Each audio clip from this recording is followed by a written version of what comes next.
Hemen çıkar kuşa.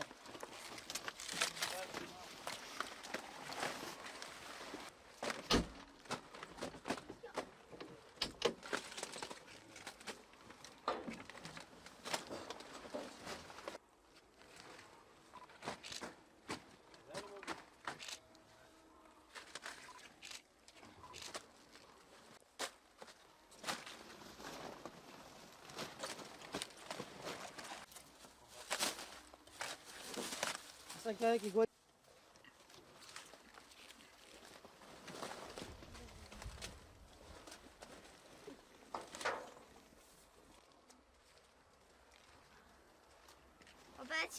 Baba çeçil.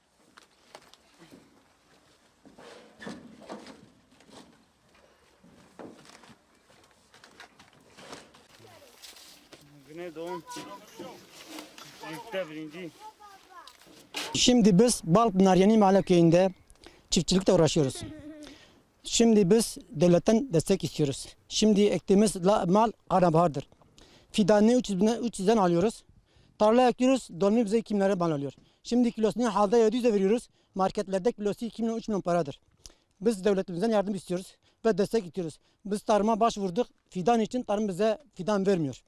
Fidan vermediği için bizim maliyetimiz çok artıyor. Geçen sene gübrenin torbası 100 milyonken bu sene 150 milyon olmuş. Her şey ikiye katlamış ama bizim ürünler hala da yerinde sayıyor. Biz buna bir çare, bir çözüm bulmak istiyoruz. Vallahi abi em çıkı emci kanabahar ejeki. Hariya, çamura. Rabbani em çan kuruşka khora kazanmış gibi em hatiyen ave vigey.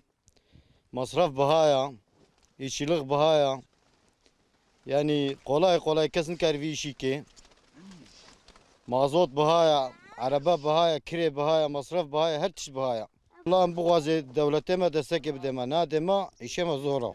Vallahi abi nana vega varakek ya pesad varakiya. Pesad varakiya vega veda nave art deri pesad hazariya. Masraf zede bahaya, gübre bahaya, mazot bahaya.